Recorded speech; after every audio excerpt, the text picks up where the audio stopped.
Welcome back to the Neuroscience Meets Social and Emotional Learning podcast, episode number 102.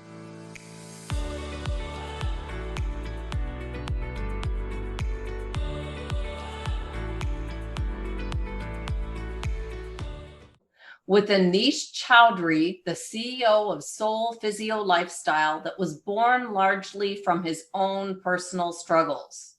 As we start off a new year and season 5 of the podcast, we'll continue where we left off with season 4 with a focus on health and wellness that will take a shift to the importance of brain health, mental health, and well-being. If we want to improve our results, and the brain is involved with everything that we do and everything that we are, then we must put our attention towards understanding how we can optimize this organ, our brain.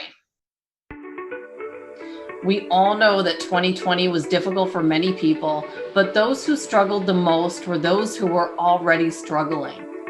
The Centers for Disease Control found that from a survey in June of 2020, adults in the US reported considerably elevated adverse mental health conditions associated with COVID-19, and that 40.9 of over 5,000 respondents reported an adverse mental or behavioral health condition, including symptoms of anxiety disorder, trauma-related symptoms, new or increased substance use, or thoughts of suicide.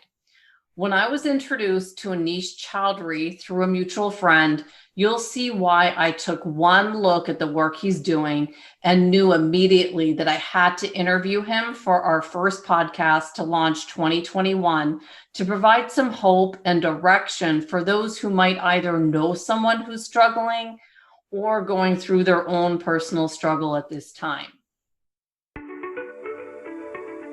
Aneesh dealt with significant mental illness and addiction through his teenage years and into his early 20s. He was diagnosed with conditions including depression, anxiety, bipolar, and this led him to search for answers as to why he was feeling the way he did. A major shift occurred for Aneesh when he had his brain scanned in 2013 at Amen Clinics. He learned that the brain can heal itself, where his brain might be imbalanced, leading to have the symptoms he was having. These answers gave him hope and direction that catapulted him into years of diligent study and lifestyle change. He got his bachelor's degree in psychology with a concentration of behavioral neuroscience. Aneesh also has a list of certifications in the area of health and wellness, including a brain health coach certification through Amen Clinics, making him a true expert in the field of mental health, well-being, and neuroscience.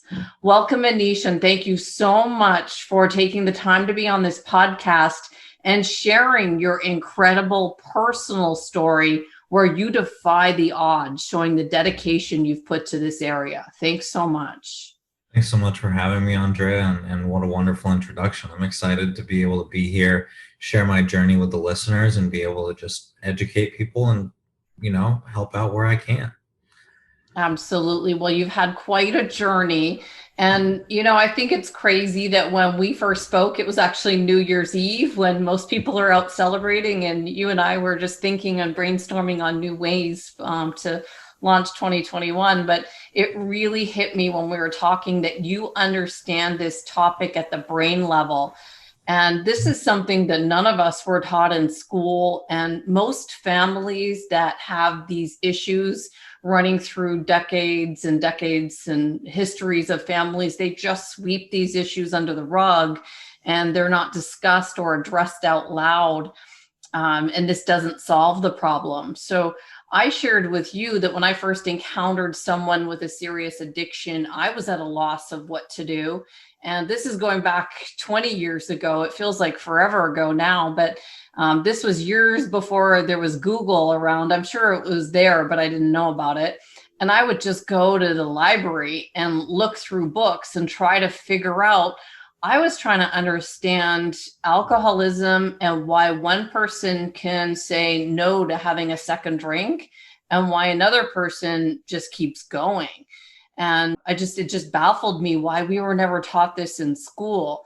Can you share just how deep your addiction to marijuana and alcohol was how you think it began and how you were able to defy the odds and make it to the other side for recovery. Absolutely. I'm more than happy to share. I mean, I think you're absolutely right in hitting on that. This is a topic that's not taught about in schools because it's not well understood by parents, by faculty, by students, by those even in it. Those have even recovered. There's a degree of mysticism around it because there hasn't been, a one size fits all program like, okay, well, you're labeled as an addict, quote unquote. So you do this exactly and then you will do this. It's not linear like, and even I would argue that cancer, heart disease, those diseases are not linear either, but it's much more predictable in terms of, okay, here's what's happening within the body. The brain is extremely complex, and that's what makes addiction a very, very multifaceted disease. Although I don't like to call it a disease, even though so many people do call it a disease. I mean, in my world now that like I look at it as an opportunity, like an opportunity to be able to look inwards and be able to get to know yourself on a deeper level. And, to answer your question about how this phenomenon has manifested in my life was that I started drinking at the age of 14. So actually when I was in India, a family member had given me alcohol. I mean, at the age of 14, I had a couple cocktails and I felt like crap. And then I didn't drink again for a year. And then all of a sudden I found my parents' liquor cabinet in the basement. And then before I knew it, I had friends over every single weekend drinking. And I would just want them to come over, not to be with them, just so I could drink. So whatever was going on in my brain, it just, there was a degree of escapism that I really liked because I think there was already a lot of anxiety that was present at that early age. And Right. I would say that out of alcohol and marijuana, I was much more addicted to marijuana. And when I started smoking at the age of 17, started doing it pretty much every day right to begin with. And within 6 months of starting, I got arrested for having marijuana at school. Thankfully, it was 2 months before my 18th birthday, so I didn't have major long-term ramifications, but that was really my first experience with drug and alcohol treatment was right at the age of 17. So I knew that like I used to tell myself that this behavior is not normal, but I know one day I'm going to be able to get past it. But for right now, I felt like my brain was telling me that's what I needed in order to survive. I think that at the neuroscience level, what causes us to use these different chemicals, whatever they are, in my case, marijuana and alcohol, that it's my brain telling me that I need these chemicals to survive, that if you don't do this, then you're not going to be able to make it through the day. And for whatever reason, the way my brain is wired, as well as other addicts and alcoholics' brains are wired, we don't have a clear understanding of that. It creates what we call a phenomenon of craving within the body. And as an addict, it pushes you to almost any length to want to get that substance that is your drug of choice. And that's what's extremely scary about it because you're willing to harm other people, harm yourself, and go to extremely desperate lengths just to get that next fix. And that's what makes it such a dangerous disease. And in my case, really where it led to, I would say at the darkest of my times was, I checked myself into a hospital more than one occasion for being suicidal. I mean, really at the depths of my darkness, I actually contemplated pawning my mom's wedding ring just to smoke weed. Wow. And people hear that, they're like, what? Like that makes no sense. I'm like, I know, but that's what addiction can do to people. And that's really the phenomenon of how like I really had to teach myself how to become more self-aware. And like the second part of your question and kind of what brought me out of it was, I worked with therapists for 6 or 7 years. I was working with psychiatrists on and off different medications for 6 years. And then really what brought things around for me, as you mentioned in the introduction, was getting my brain scanned in 2013 at the Amen clinics and seeing my brain in a concrete way. This area is overactive, it's causing this behavior. This area is underactive, it's causing that behavior. And here's a list of things you can do to bring your brain back in balance.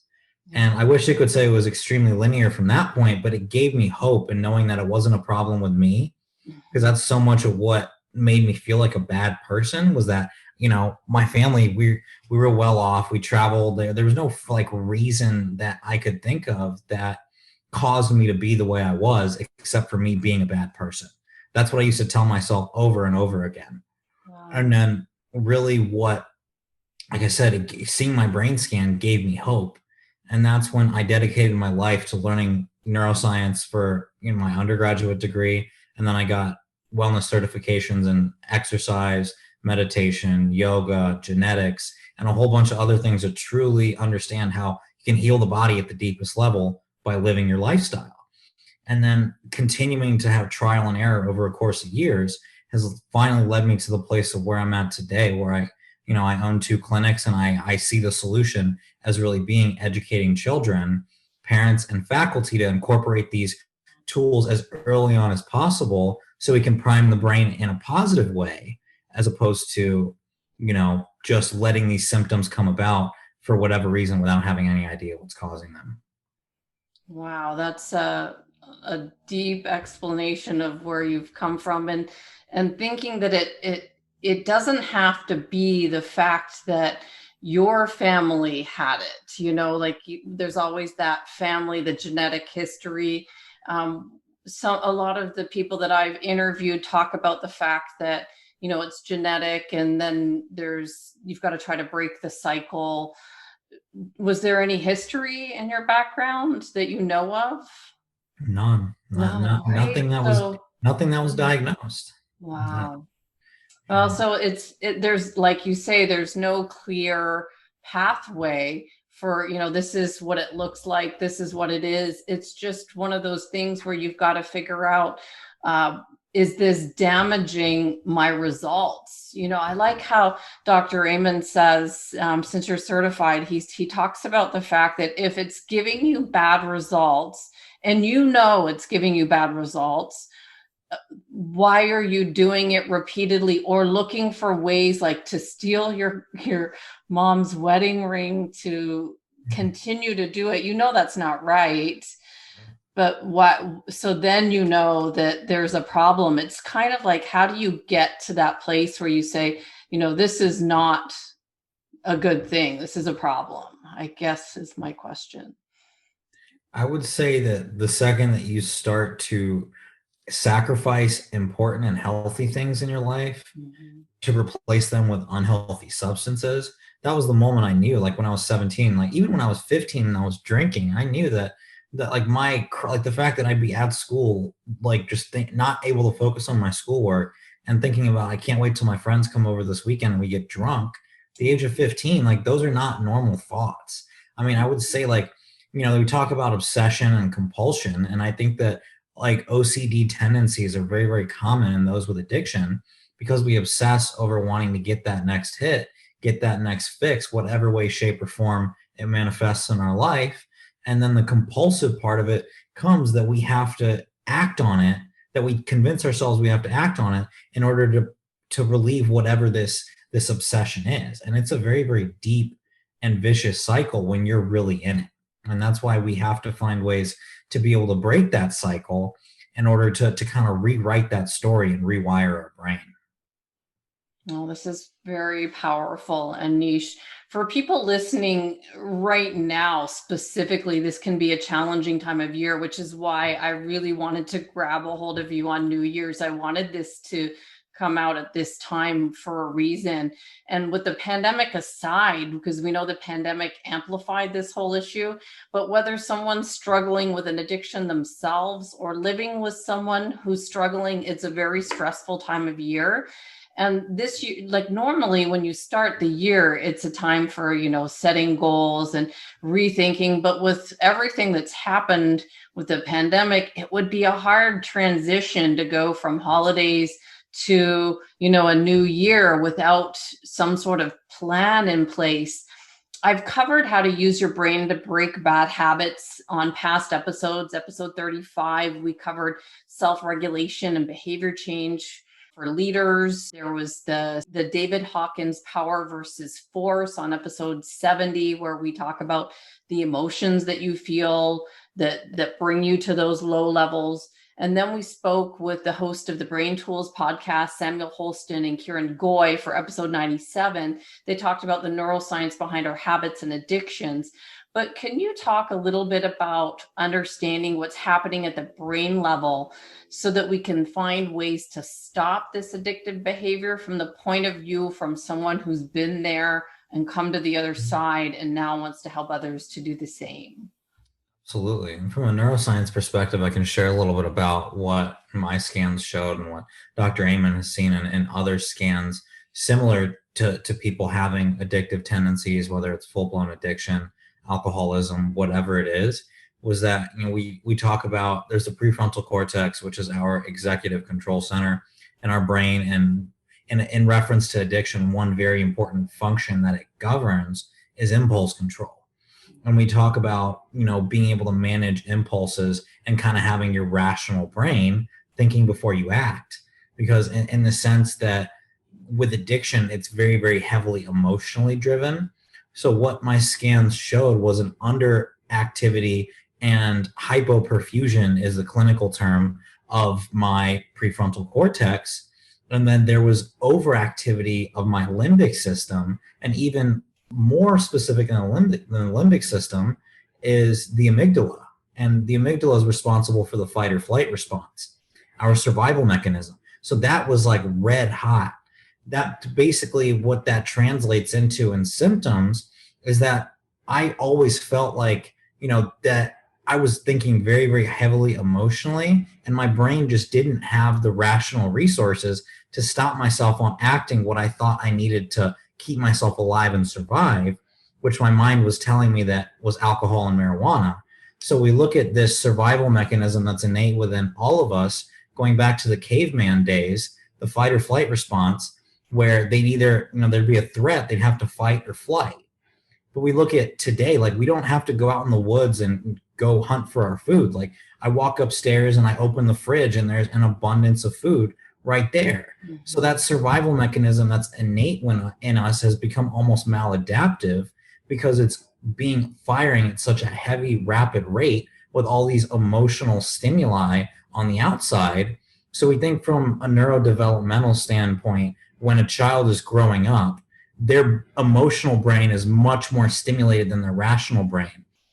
So as parents, a way to be able to combat that is to, limit screen time, limit sugary foods, and other kind of external emotional stimuli that prime that area of the brain, and find ways to build the rational side. Because if you imagine that, my emotions are way stronger than any kind of reason, I'm always going to be acting from emotion. And that's something that's extremely common in people suffering from addiction. So interesting. Now that you have this understanding, I love how you want to make an impact on other people's lives and educate our youth on this topic. And, we've talked about the fact you're certified from Dr. Amen as one of his brain coaches.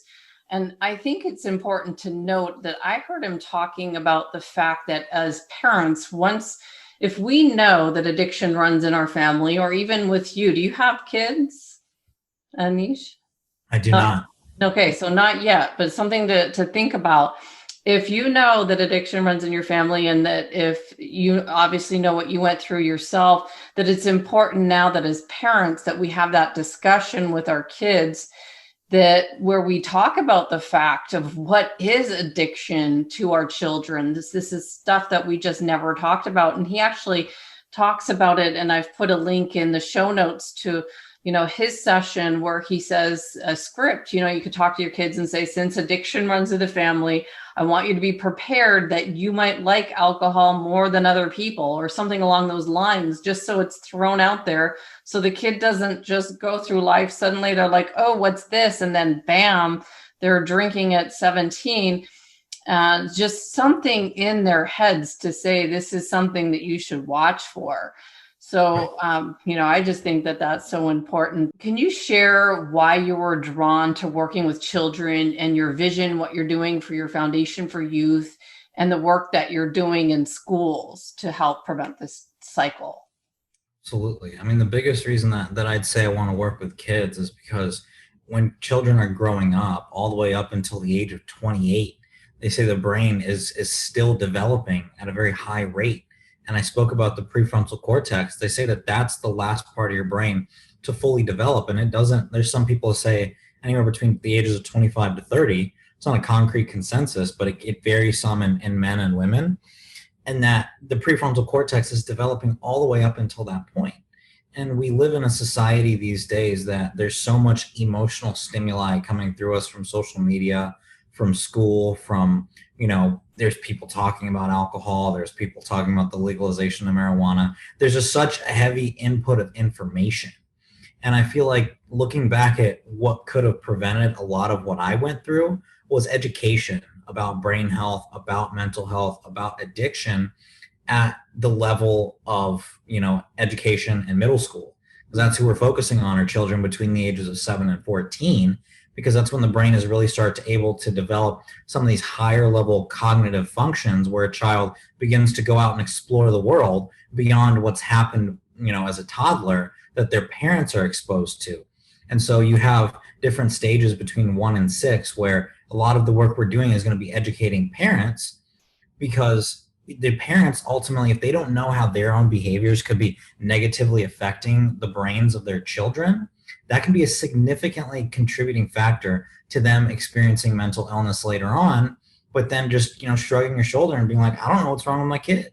And then if parents aren't understanding how their behavior impacts their children's brains, then it can be a perfect example of, the parent, for whatever reason, let's say that they, like to drink once or twice, have 1 or 2 glasses of wine every night, but they're still putting food on the table and they're still healthy in all other areas of life. But then the child looking at that, they think that, oh, I need wine at the end of the day. Like my mom or dad has wine, like that must be what I need.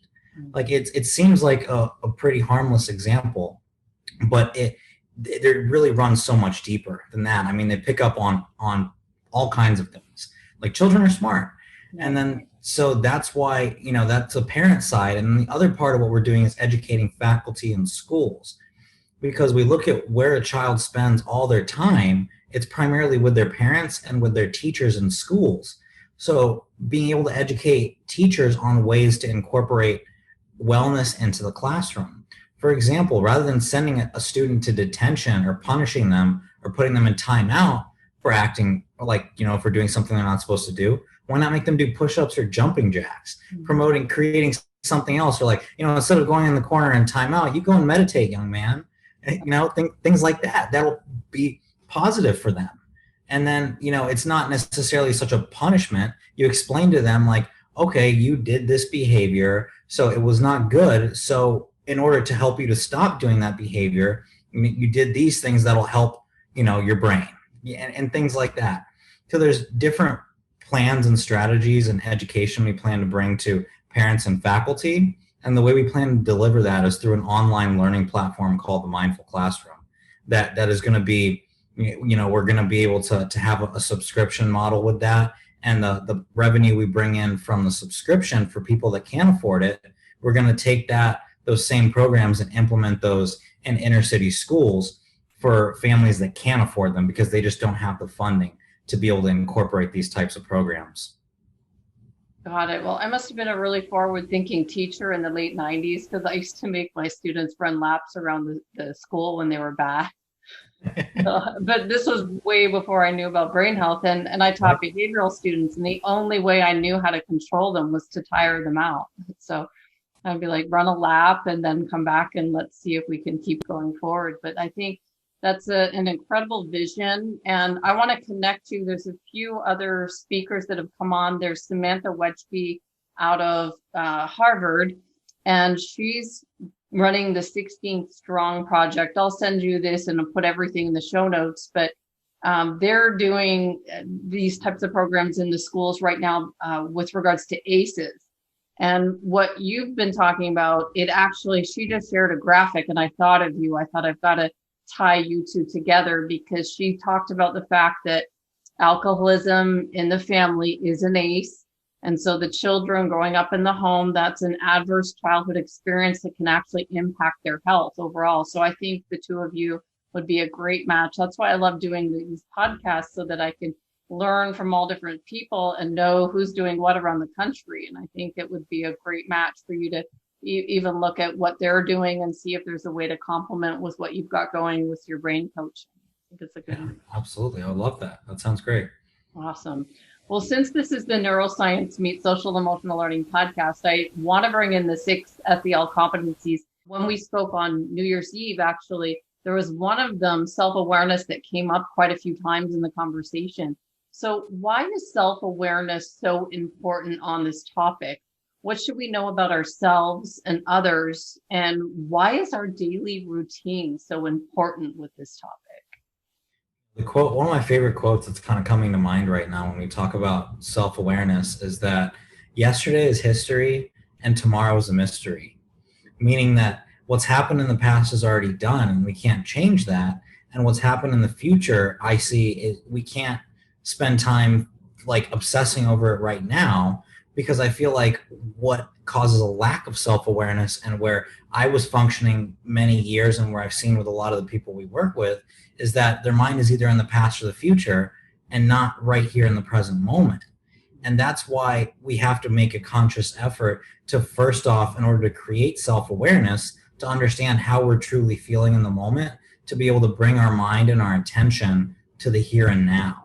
And that's why being able to create awareness of self in terms of our emotions, in terms of our state of mind, where we're holding tension in our body, our posture, things like that can be mental cues to where if we notice our mind starting to wander, to be able to kind of bring that back into the here and now.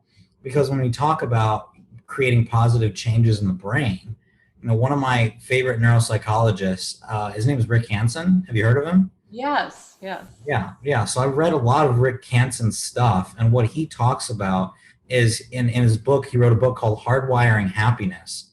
And he talks about when, the brain has this negativity bias where it goes a lot with what I was saying about the fight or flight response, where we have this kind of innate survival mechanism within us. So he said that in order to kind of rewrite that, we have to actively put an effort into bringing our mind into the present moment. And that when we have some kind of positive emotion, some kind of positive experience, that in order to rewire the brain from going to thinking negatively to thinking positively, it's obviously negative thoughts play very heavily into addiction, that we really, really sit there and sit with that positive emotion and imagine it, coming all through our body, that and really, really trying to seal it in. That's what he calls it, is sealing it in, because then that registers your brain to really gives it time to understand, like, how does this emotion feel? And then the more and more you're able to do that over a prolonged period of time, it's able to create that positive emotion as your natural baseline, as opposed to being in a state of anxiety and depression. And so I think in reference to addiction, incorporating little small tools and tips like this, and understanding what things trigger you to lead you into, going from here to where you end up at the bar, which is the place you don't want to end up, that there has to be self-awareness in the here and now to bring the mind back into the present, so we don't end up losing control of our behavior and continuing to repeat that same consequential behavior that we're trying to get away from. Definitely. I like his work. There's a graphic that he actually has. I'll edit it into the video, that talks about the negativity bias, showing how many positive thoughts we need to overcome those negative thoughts. We need a certain amount of positive thoughts to override the negative in order to get past it. And also just that whole self-awareness of coming to the point that you want to see something different in your life. Like, I know that whenever I've made a behavior change, and I always try, January is a good time of year to rethink everything. And then I always look at August as another time, twice a year. So you're not just doing things in January, but it's twice a year, thinking about, what's working for me? What do I need to continue doing? What do I need to stop doing? Things like that. Keep doing, stop, and change. It's a good time of year to think of that. So the self-awareness point, to go through certain areas of your life, and you'll know, right, the certain things you're doing that might be time wasters, or just being aware. I think it's so important. Absolutely. It's a strong precursor to being able to make any change, even if you're out there listening and addiction is not something you personally struggle with. I mean, I think that there's all behaviors in life that we would like to change. And we know that it's not as simple as saying, hey, I'm going to do that. And then it happens, that there's always barriers to change. And that's where I think self-awareness is a universal principle that anybody can benefit regardless of what we're struggling with. Because I think that self-awareness is a precursor to self-improvement, that I think a lot of people want to live a better life, but if they're not able to create awareness around what is stopping them from getting from where they are now to where they want to be, it makes it incredibly difficult to get there, because you don't just think it and it happens. You think about it, you write it out, you make a plan, and then you take small baby steps towards making that plan. And if that's the way you're able to function at a baseline, as opposed to trying to make a lot of grandiose changes, because I think a lot of people want, like, we may sometimes have unrealistic goals. So can you explain what Ayurvedic medicine is and how it helped you and how it balances the body? Absolutely. So I think through all of my different explorations personally and professionally, through seeking different healing modalities, where I really came to was Ayurvedic medicine. And one of the clinics I own is a full service Ayurvedic clinic in California. And what Ayurveda stands for and what it means, it's a Sanskrit term that means the science of life. And Ayurveda is based on a model of perfect health, versus Western medicine is a disease-based model where we have symptoms, we go and see a doctor. A doctor typically prescribes some kind of a medication, or, maybe some type of basic lifestyle changes based around those symptoms and that diagnosis. So how Ayurvedic medicine goes on the other side is that it's based on a model of perfect health based upon our unique body type. Because Ayurveda says that they're not any two people that are the same. So where a doctor, two people may have heart disease, for example, what caused them to have that heart disease are totally different.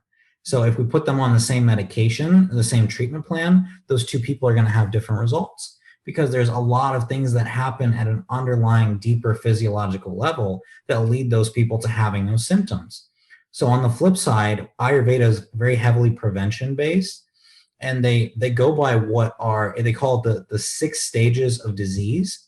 And that basically what they say is that physical symptoms do not appear until the 4th stage of disease. And they say that there are 3 stages of imbalance that occur within the body before there's even any physical manifestation of symptoms. So that means that there's a lot that has to happen before symptoms even occur. So the goal is that we're much more proactive in our health, and we put together a very healthy daily routine based upon, diet, herbal medicine, some type of consistent movement, stress management techniques, all that are unique to what we are, what we're willing to do, what we're able to do, rather than having to force it and function from a place of stress, which is what I feel like a lot, like the way that I live my life and many others out there do now. So I think that that's where Ayurveda has really taught me to slow down, prioritize my health, and have like a morning and a nightly routine. So in that way, today stays in today, and I don't take any of the baggage from today into tomorrow. And then tomorrow is a new day where I'm able to kind of contain whatever happens within that day. So I'd say it's all about staying in balance. And so when you think about balance versus disease, then it gives you a different lens to be able to look at the way you live your life. And it's an incredibly powerful tool. And Ayurveda stands for the science of life. And so it's a complete system of healing based upon what are called the doshas. And without getting too deep into kind of the science behind it, because anyone who's interested could always Google it, and there's an abundance of information out there. But it basically says that every person has a unique constitution based upon their doshas. So there's 3 doshas, Vata, Pitta, and Kapha, which govern different functions within the body.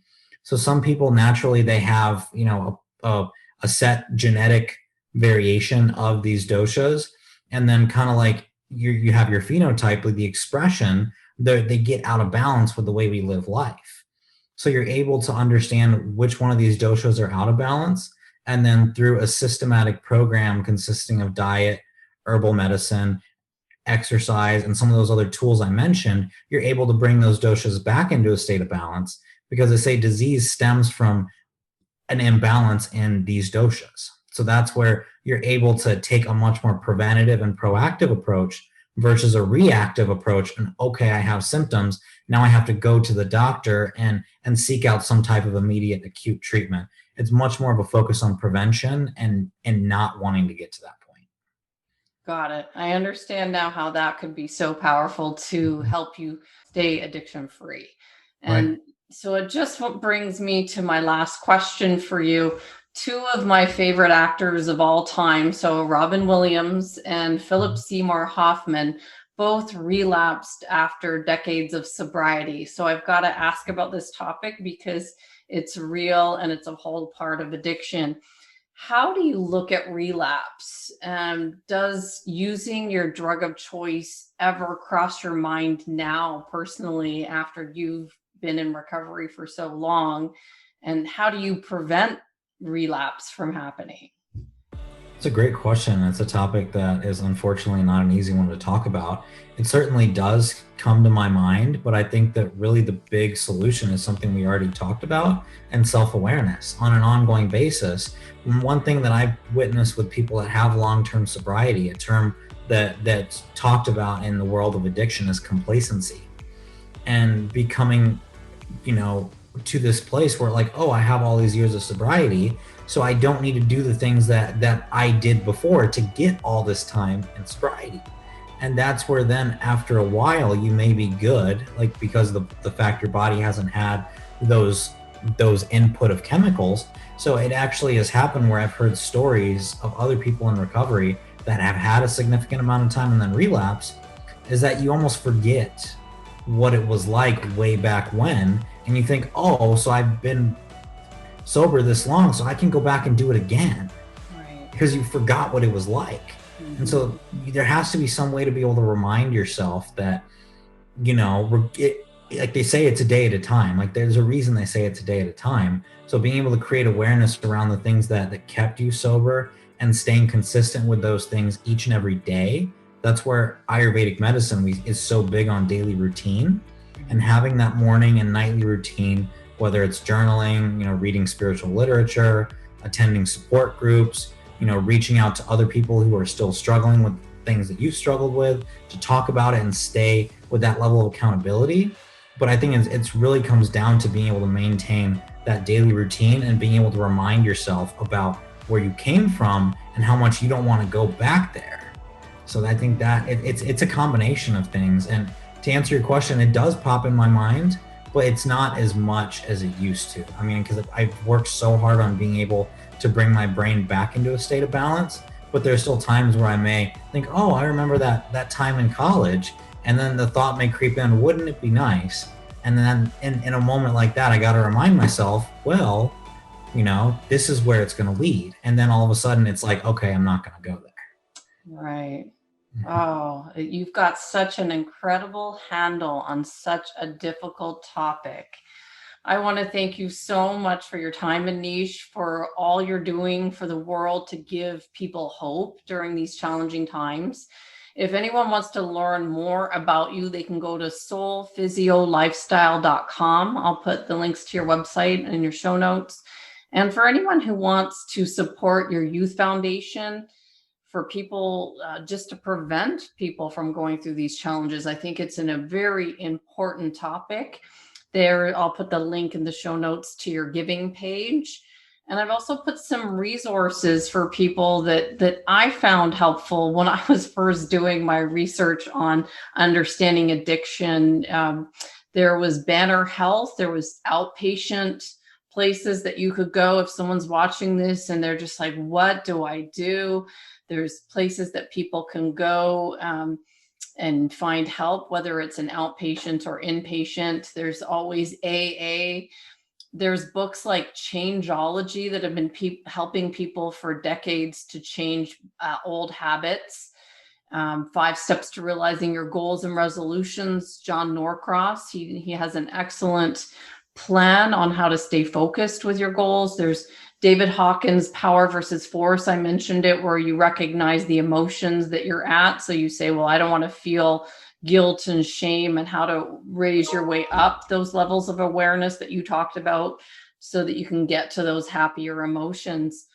And I've put all the links to everything that we've talked about in the show notes. Is there any other place that people can follow you on social media? I know you're on Facebook, but I couldn't find you on Twitter. Are you on Twitter or LinkedIn? I do have a foundation page, so I have my social media team. They are active on Twitter, posting on the foundation, and I have a couple of Instagram pages. One is SoulPhysio Lifestyle, the other is SoulPhysio Foundation. So in that way, we're talking about some of the things we're doing on the for-profit side of the business as well as the nonprofit. And then I'm also on LinkedIn for people that desire to connect in kind of a more professional way. That's always someplace I'm active on too. Perfect. I'll put all these links in the show notes. And thanks so much for providing this vision for hope at this time. Thanks so much. Thanks so much for having me, Andrea. It's been a pleasure.